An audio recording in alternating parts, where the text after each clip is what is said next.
Hai, for those of you yang wondering kenapa gue selalu buat video ini dan topiknya itu kayak juga relate sama kalian dengan permasalahan yang sama dan dengan urusan, mungkin juga bukan urusan sih, kalau urusan masalah pribadi orang kan beda. Mungkin dia memiliki masalah dengan orang yang sama, misalnya gue sama orang yang gak gue kenal, strangers, dan dia mempunyai masalah sama satu orang ini dan ternyata tuh kita saling kenal. Nah itu bisa jadi dong bahan referensi gue ini, bahan video ini itu bisa membuat kalian mungkin bisa ngikutin cara gue, or mungkin termotivasi untuk bisa mengikuti apa yang udah gue jalanin, gimana cara gue menghandle mereka, gimana cara gue itu bisa mengontrol emosi gue walaupun gue udah disakitin, tapi gue tetap berpikir positif walaupun di luarnya, di depan orang-orang gue harus fake smile kayak gini, harus buka harus pakai topeng gue biar orang lain tuh melihat gue the happy go lucky girl. Tau nggak, itu bener-bener susah dan menurut gue itu akan menjadi kesulitan dalam mengenali diri sendiri kalau masalah itu mengarah ke psikolog dan bukan spesialisasi gue karena gue cuma tahu itu ya. Oke, gue itu mau ngebahas tentang permasalahan dari sisi sosial, terutama ya pertemanan kita deket-deket gitu kan. Kalau pada mau tahu, gue selama beberapa tahun belakangan ini, kalau misalnya kalian mantau story gue or mantau segala hal yang gue post di sosmed tuh, gue tuh bener-bener sendirian. Itu cuman ya gue nggak literally gue alone gitu, tapi mungkin nyokap gue, mbak gue yang nemenin gue, tapi tetap I feel alone. Gue tuh gak bisa menahan rasa kesepian gue. Gue kalau udah ngerasa kesepian banget, gue pasti ngelampiasin ke nge-game. I love games so much. Kayak gue pikirannya udah gue nge-game aja deh daripada gue harus sakit hati kan.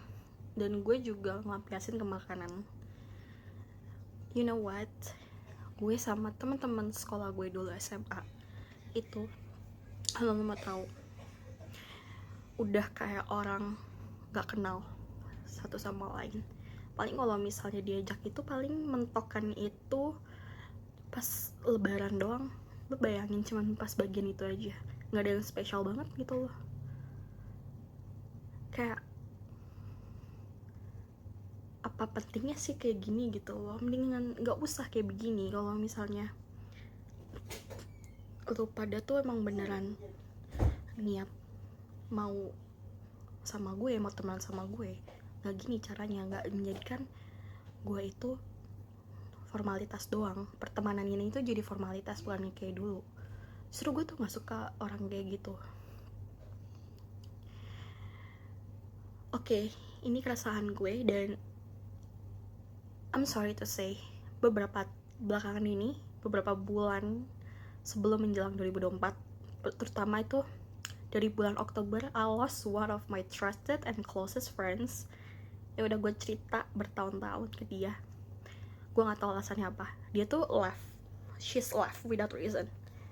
Itu pertama. Ya itu dia.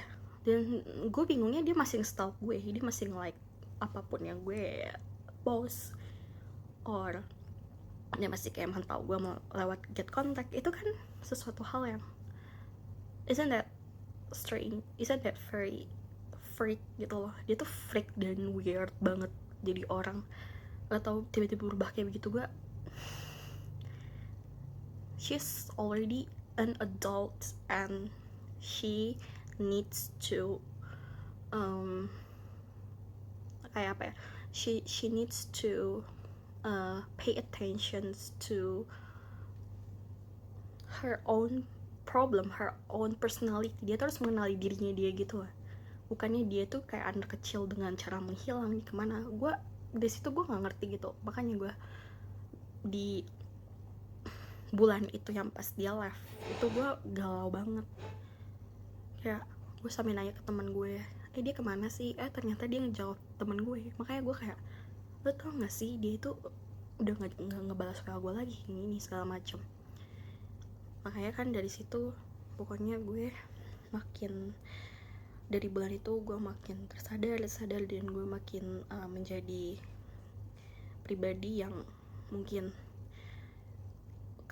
tegas, keras ada, tapi gue masih ada softnya, sisi soft gue. Tapi kalau misalnya untuk tegas kerasnya itu gue harus bener-bener nerapin. Gue nggak bisa yang kayak, lu nggak bisa deh kalau sama orang yang udah menyelepehkan ke lo gitu. Bener gak sih ngomongannya? Iya,